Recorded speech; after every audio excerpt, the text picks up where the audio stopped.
I am here to tell you the truth on why people are frustrated in Canada. Abroad is not what you guys think it is. And some of them were like, oh, Yemisi, I think on your channel, you need to let people know that Canada is not all rosy as they used to think. So far, so good. I've been here for 1 year and I can still tell you that if you are doing 20 hours part-time job, trust me, that cannot pay your tuition. Do you know how much you pay monthly for rent? And you still have phone bills, you have other miscellaneous expenses. You cannot pay your tuition with your 20 hours. Research program is not for everybody, so that you don't come here and you're frustrated, because trust me, your research supervisor is going to demand a lot from you. See, this one, be mentally prepared. You need to be mentally prepared. If you know that your head cannot carry a particular course, don't say, oh, let me at least first get there, because it's not as easy as you think. This video is about to be a packed video, and if you don't like to hear the truth, I would say that maybe you should not watch this video, because I'm going to be saying it the way it is. Hi guys, welcome back to my channel. My name is Yemisi, and if you're seeing this face for the very first time, hi, my name is Yemisi and I'm an international student living in Regina, Saskatchewan in Canada. I'm a Nigerian and I make videos about how to migrate to Canada as a student, and I also make videos on how to navigate yourself in Canada, mostly for students but sometimes also for permanent residents. So if this is the channel that you've been looking for, then you're most definitely welcome. Please do well to subscribe and also hit the notification button so that every time I post a video you will be notified. Guys, so there's this whole story going on the internet right now. Like, a lot of people have been sending me messages on, you know, why people are leaving Canada. Let me see, how do you cope? And because of that, I tried to make a video that would have gone up by now on how to minimize costs in Canada. I made that video some times ago, but I'm sure it has been aired on my channel. So if you've not seen that video, please make sure to check it, because you're going to benefit one thing or two there.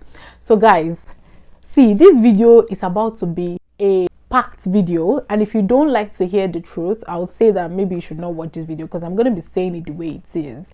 And maybe you should go grab your popcorn or grab your tea, whatever, because I want to go on a long ride. Okay, so I am here to tell you the truth on why people are frustrated in Canada. See, this video, I was not supposed to make it at all. Like, I wasn't prepared to make a video today. I've been ill since I got back from my travel, but I have 2 or 3 people call me today and we're just discussing. They're my friends, and some of them were like, oh, Yemisi, I think on your channel you need to let people know that Canada is not all rosy as they used to think.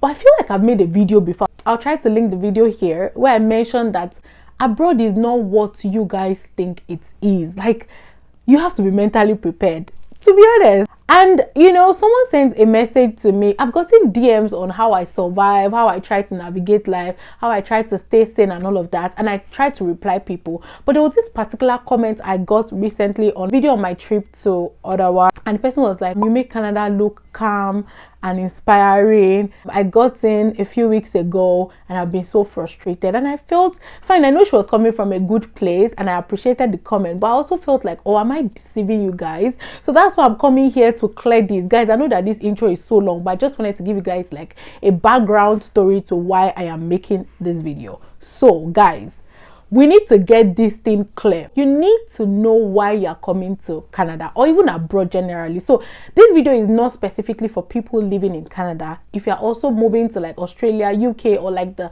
countries that people are moving to, migrating to right now, please make sure you watch this video or share to your friends, share to people. They need to know this truth.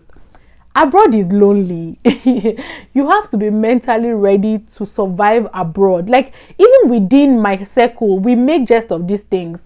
We cannot overemphasize on the need for friendship, genuine friendships, like good friends that you can hang out with them, you know, talk to them whenever you feel like you really need to talk to people, because you cannot always call home, because they're like 7 hours ahead of me, and most of the times they're sleeping and I'm at work. You know, you just need someone to probably drop all your worries to, and having a good circle of friends will help you a whole lot.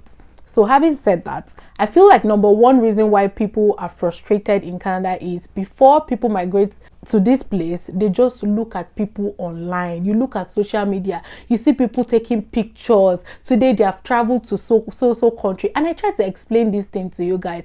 When I was buying my gadgets, a lot of people felt like I was giving TMI, like too much information, like, oh, don't look at the fact that I'm buying this phone, or I pay monthly. You know, I try to break everything down just so that you guys have a clue on, you know, don't just look at people and say, oh, she just got to Canada today and she bought iPhone 13 Pro Max, or be iPhone 14 that is even yet to be launched.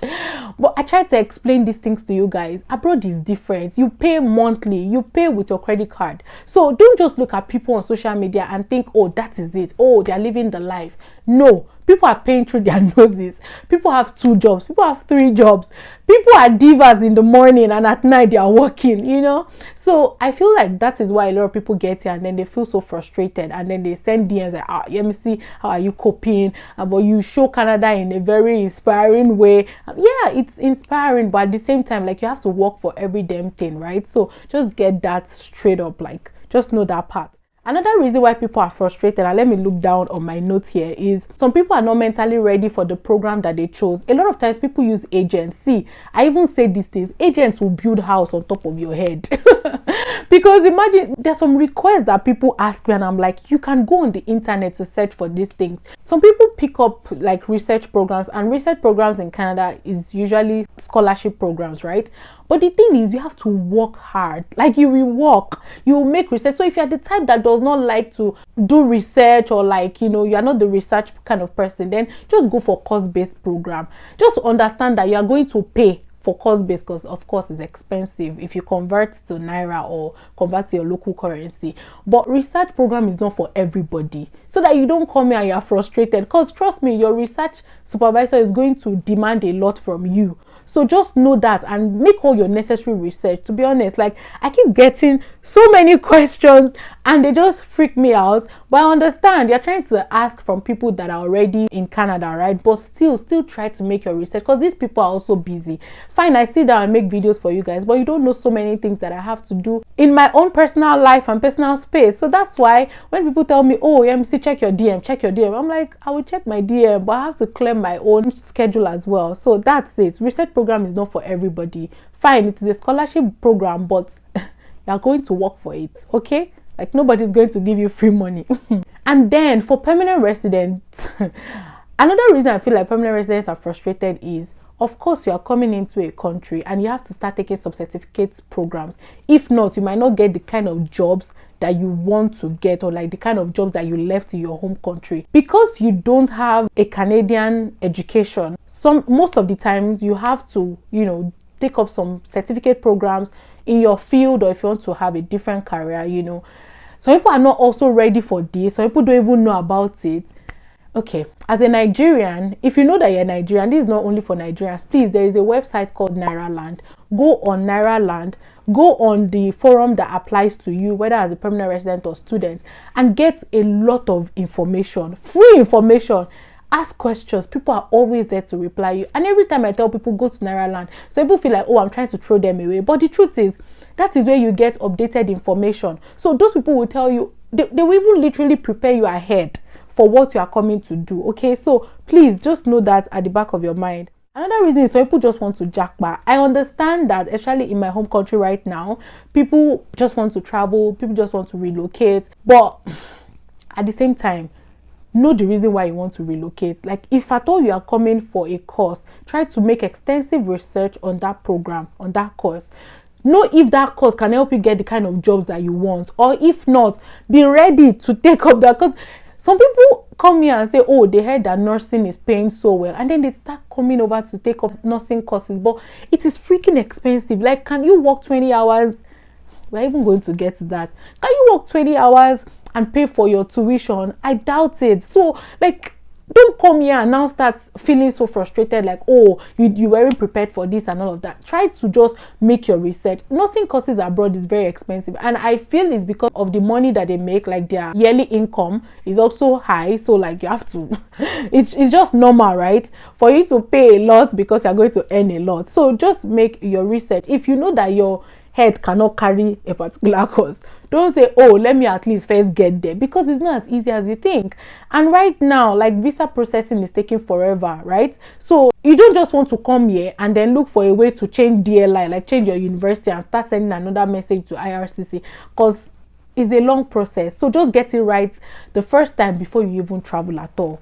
I hope I'm making sense. Another reason that I've seen of people getting frustrated in Canada that I personally believe, and all of these are my opinion. I think I should have even left a disclaimer. These are my opinion. These are some of the reasons that I think, and based on my own research, is that people just apply for a course that's, okay, I explained that already. People just apply for courses like, oh, I'm coming to study education. Even if your visa officer allows you to go, because of course you have to explain why you are taking that course, why you are changing your program, like from whatever you studied in your BSc to what you now want to take in your MSc. If you should get past that stage, which is, I mean, congratulations, but going through the program itself is the main challenge.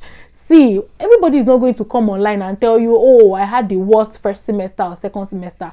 But a lot of us has gone through that phase, because, you know, you chose a program, fine, you have already made, like, people that have even made research are going through a lot in the program. How much more you that did not make any research? So you just have to ensure that you get it right the first time. Like, just, guys, I cannot overemphasize on the fact that you need to make research.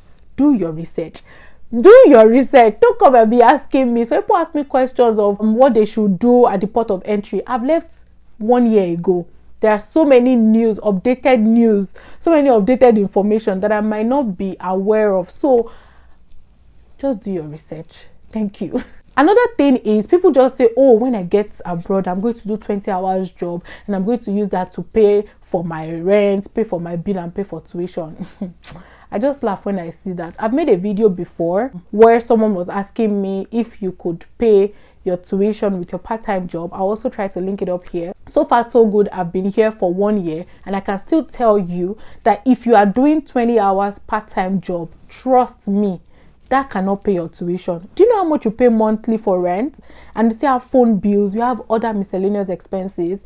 You cannot pay your tuition with your 20 hours. Personally, with what I've seen, you cannot. And again, some people are not even mentally ready to study and work at the same time. See, when they say study and work, a lot of us are excited. Oh, we can pay our bills and all of that. But the truth is, can you actually study and work at the same time? It is mentally draining. It is mentally challenging. When I was coming to Canada and they said, oh, you can only work for 20 hours, I was like, why? They should make it like 40 hours full time. But these people know why they said 20 hours, because even that 20 hours with your study, sometimes you want to lose your mind. Like, you almost want to run mad because it's not easy. So I feel like people are not ready. See, okay, let me give you a background story. My plans of coming to Canada was since like 2018, and it didn't, what am I saying, 2015 or 16, but it didn't like actualize. Like, I didn't finally take up the step until like 2020, and then 2021 I came to Canada. Within that period, I had people here that I asked questions. Like, when I wanted to come in as a permanent resident in the first place, I asked people a lot of questions. When I decided that, okay, I'll come in as a student, because I didn't have a master's program in Nigeria, and I read up and realized that coming as a student actually gives an edge, you know. I started asking people that had come over here to study, and they had told me everything. So I was prepared for the worst. See, the way they even told me about this 20 hours work and everything, like, I didn't even know that I could get a job as a customer service person, because they'll just tell you, you know what, be prepared for anything. So I was prepared for anything, like, even if it's for me to do any odd job. But I find that these days people just look at you like, oh, I'm watching this YouTuber, this person make videos, you know, probably today the person traveled to Paris, tomorrow the person traveled. But the thing is, I cannot come on here and show you videos of when I'm crying. I can't come on here and show you videos of when I'm frustrated, or I'm, you know, I cannot keep showing that part of me every day. And you watching me does not mean you know anything about me, because I only show you like few seconds, few minutes of my life, and I have 24 hours to myself. So it's just like that. Like, don't judge based on what somebody is showing you. You have to do your research on Canada. Like, there are so many articles online that you can read up on. Like, oh, I'm coming as a student, what do I do? You have to make research on the program of your choice. You have to make research on the location. You have to make research on the job opportunities, and you have to be prepared for any, like, because of course we make plans, but it doesn't always go that way. So just prepare for the worst. Like, oh, if I don't get this, even if it is this, I'll be fine. Because except if you have family members here in Canada, unlike me, I don't have family members, I only have my friends. So I already know that I'm a loner, kind of. So I was prepared that, okay, you know what, even if I'm going to visit home, it's probably not going to be the first year I land, maybe the second year. So I have to be prepared to just talk to them over the phone and all of that. Because I know some people are very mushy. You know, you want to be around your family, you want to. So if you know you're like that, just know that, I don't know, maybe you should just bring 1 or 2 family members along, because it's not gonna work here. Yeah, that's basically it. And also, this one is very important: build your community. Like, have a good community. Go to a church, go to a mosque if you're Muslim. In school, right now schools are opening up, so you have in-person classes. Try to bond with people, and don't necessarily, like I keep saying this, don't bond with only Nigerians. Expand your network, talk to people, talk to friends. Like, a lot of immigrants, like Indians, Jamaicans, we have a lot of immigrants here. You know, everyone is trying to survive, because that way also you are also going to get information, first-hand information from people. You can be in this Canada and not know some things. Like, there's so many information that comes out on a regular, and you can miss out on it if you decide to just stay isolated. So I hope that I've been able to let you know some of the important things you need to know before moving to Canada or moving abroad generally. And I also feel like I gave you like some tips that you can use to survive. Let me run through my book to see if I have anything left. Okay, so this particular one, I talked about you doing an extensive research. I talked about joining communities. Also, you can join an online community before you land in Canada. I've said this times without number in my videos. My friends Uju and David, we met on Naira Land in Nigeria, so prior to we even coming down here in Canada. So join Naira Land, connect with people. Oh, who is going to University of Saskatchewan? Who is going to University of New Brunswick? Who is going to University of Toronto? Like, people will be happy to connect with you, because they are just like you. They are looking for someone to connect with. Okay, so try to go on different forums. I'm only talking about Naira Land because that's the platform that I trust. There could be other Telegram platforms. I don't know anything about those ones, but I've tried Naira Land and tested and trusted. That's why I'm sharing that. So that one. Also, be mentally prepared. Like I said, see, this one, be mentally prepared. You need to be mentally prepared. Let your strength come from within. Another one, be internally motivated. Keep your eyes on the prize. Like, oh, I'm coming to Canada because of this. There's a reason you left your family back in your home country. So keep being motivated internally, because some things are going to make you feel like, oh, why did I make this decision? Trust me, we all have been there. But when you just keep your eyes on the prize, knowing that this is why I came, this is what I want to achieve, that should also be able to help. So guys, I have come to the end of this video, and I hope that this impromptu video, I didn't blab because I wasn't prepared for this video, to be honest. I just had to make it, because when I saw that particular comment on my video, I felt like, am I deceiving you guys? Which I would not love to do. So that's why I'm making this video, and I hope that you really benefited from it. Let me know if you have other questions in the comment section. Also, don't forget to like, share, and subscribe. Share to people that are traveling abroad, because they are going to need all of these tips. Trust me, they will. And I will see you guys in my next one. Bye guys.